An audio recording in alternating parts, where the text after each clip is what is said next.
and I just want to do a quick little video here.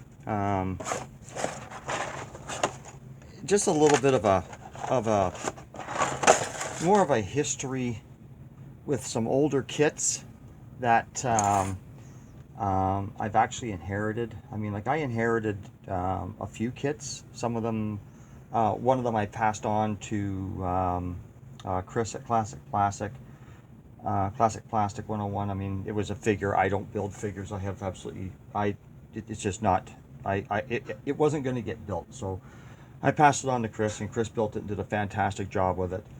I still have the HMS Victoria shipped from, oh, I don't know, it's a Revell kit, but it's from the 1960s, and it's never been, it's got a little bit of paint on it, but it was never built.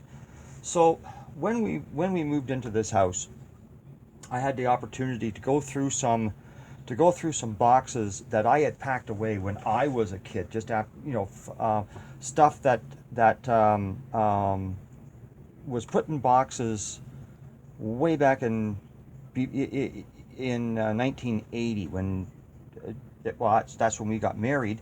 And so this one box was actually from my childhood, and I knew I had it, we just never could find it. And that is, I have an actual Badger 250 basic spray gun set, and I'm trying to find a date. I'm trying to find a date on this sucker,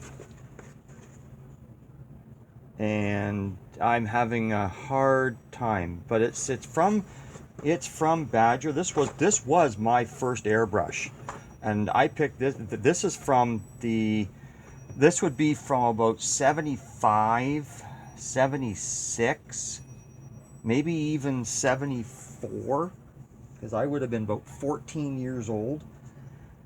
So, and it's, I think I paid right here.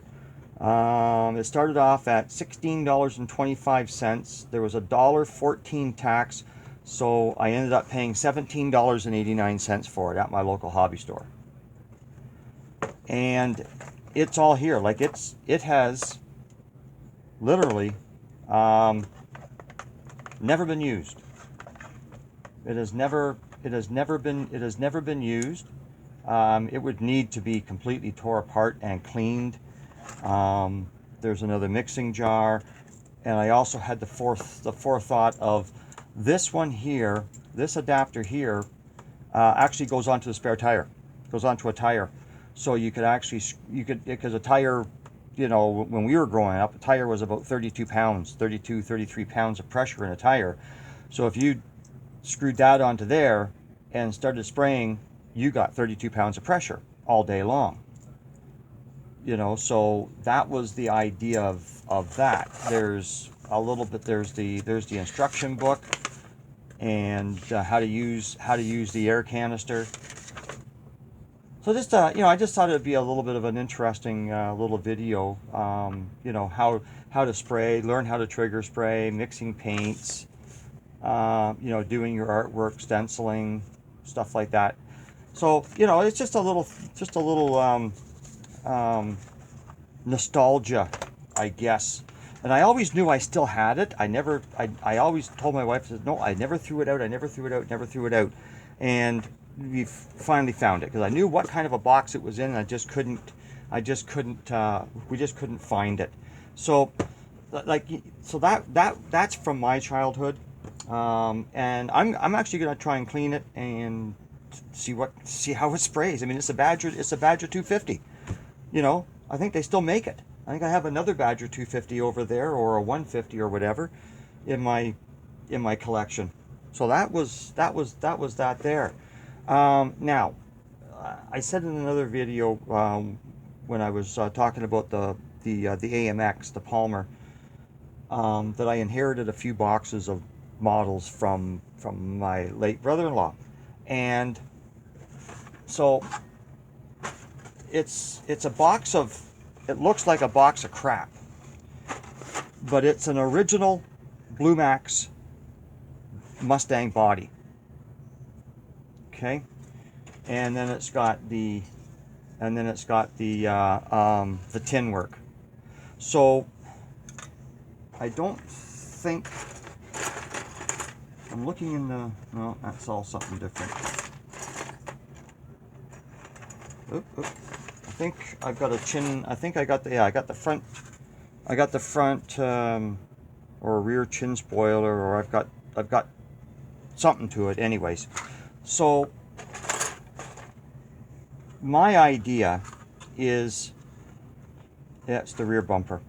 That's the rear bumper. So my idea is that I'm going to remove the glass isn't held in there very, very well. So it's gonna be no problems getting the glass out. And I'll just strip it all down. I'll go to Slicks. I'll go over to Slicks, get me some Blue Max decals, paint this thing up, and then if you're not following 007 Hobby Dude, Mark Batson, you get over and have a look at his. He's built some carts for his NASCAR chassis and everything else like that. So I thought about building a cart and actually just displaying this body on a cart, and then have it that way, instead of trying to find an original Blue Max or the repo or everything else like that. This is the original body. This is the original body. Now, I don't have a chassis, and I'm sorry, but on the inside of this body there are no dates. But taken that this was probably built in, I have no idea when it was built. But anyways, there are no dates on it. So I just basically going to clean it up. I'm not even going to try and find a grill, because I don't have the grill, or I haven't come across the grill yet. So, and then just build it and display it as pay a little bit of tribute to him. I know what's left in this. What's left in the box actually are parts from the original MPC 71 Corvette Stingray, where the body is not here. I've got a little bit of the engine. I've got some stock wheels. I've got the stock rally wheels, which, you know, are really look good. You know, you got two fronts and you got two backs. They really look good. They would look good on some kind of a Camaro or something like that. We've got the hood. A lot of dust on it, but we've got the hood. I've got the tri-power air cleaner, the tri-power carburetors, another set of rally wheels, the chrome rally wheels. And that's about all that's on there. But there's also, I've got the custom front grille. I don't know, I got a tow bar from another kit. There's the roof from the Corvette. There's the clear glass roof for the Corvette. Chin spoiler. We've got the exhaust. So there's a few pieces here for that 71 Corvette. So my purpose. Oh, that trailer hitch. We also have the receiver. So all I need to do is build a ball for it, and I've got a trailer hitch. Cool. Right on. But there are sport mirrors, the chrome sport mirrors. So my goal now is I'd like to find a 71 Corvette kit that I can build. You know, as I said, just like the Blue Max, just to pay a little bit of tribute, a little bit of honor to the man. He was very good to me, and so I'll just like to pay a little bit of honor to him. Another kit that he had that all I have is the Flying Dutchman funny car. All I have are the instructions. So if I've got the instructions, I know he built the kit. So trying to find a Flying Dutchman, yeah, the two kits that I'm talking about, the 71 Corvette and the Flying Dutchman, on eBay right now are probably going to set me back about $250. So we're looking for, we're gonna keep scouring, and but I'd like to get the Flying Dutchman as well and build that. Now this one is the Revell 56 Chev, one of the and this is 1970. So this was, as far as what I can figure out. Now this one's a mess. This one here is a mess. He painted it black. It was and it was originally white. Cool. You know, he got the door. It's the one with the opening doors and everything else like that. But he brush painted it black, and so I'm not sure as to what I can do with this. I'm not sure. Like, I got the other door, but it's broken. I've got front grille and rear bumper. I'm missing the front bumper. I've got the chassis. I've got a whole whack of wheels. I think this one here had, I'm not sure if the exhaust was molded in or not. But there's, like I say, there's a whole bunch of parts here. I've even got the original Buick wheels. How many I've got of those, I don't know. It looks like I've only got one. I've got a Krager, a hood. So, you know, I got the airplane for the hood. I've got the hood. So this one here, I'm not too sure what I'm going to do with it. You know, even if I can get it apart, but we're going to give it a go. Even if I wanted to turn it into an, I got the side trim. I got all the side trim that gets glued on. The air cleaners are still there for the tri-power.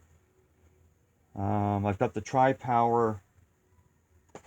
I've got the, do I have the tri-power?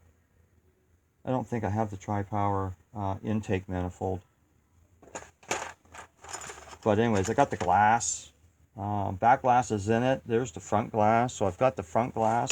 So I'm not really sure, but this is what I was going through, and this is basically what I've got.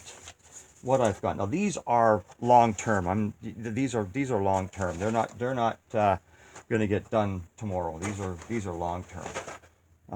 And then the last is, he built a couple of planes. I'm not a plane guy, but I've got a couple of planes here. I had one of my group guys identify what they were, but I can't remember what they were. I'm not sure what they are. I've got the landing gear for it, and I think for this one here, this is an Aurora. One of them is a Gunman F6F Hellcat.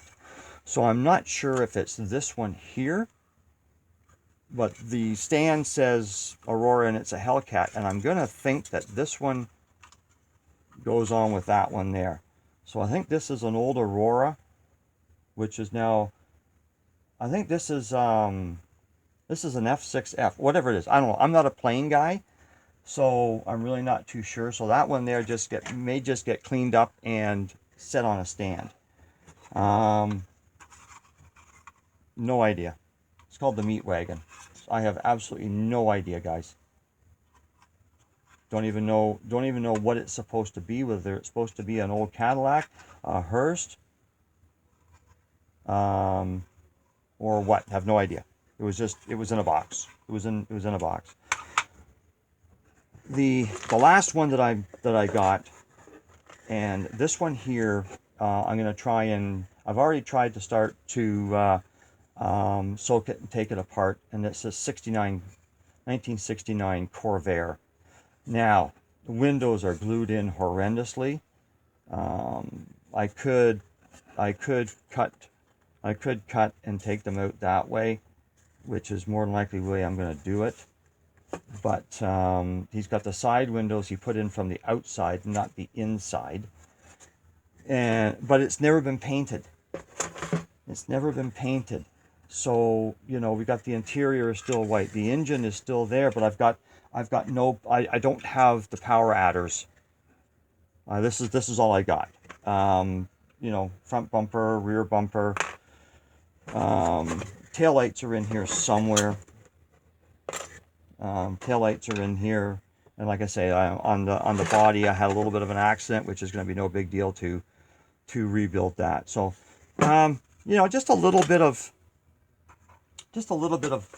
you know, my history, my what I am dealing with, and everything else like that, and you know, I just thought I'd share a little bit as to you know what I've found when moving into the house. It's always neat to find little relics like that. So, like I said, they're not these aren't being built right away.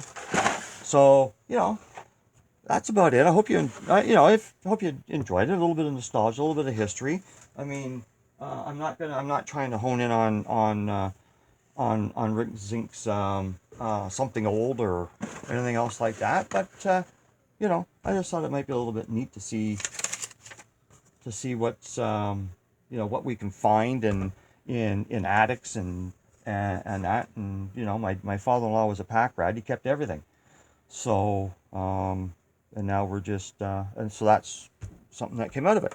So, anyways, that's what I wanted to show, and you know, I'll do some other little videos at that of other things that I have, and we'll just go from there. So, hope you enjoyed it. I enjoyed showing it and that. So, until the next time, everybody, cheers.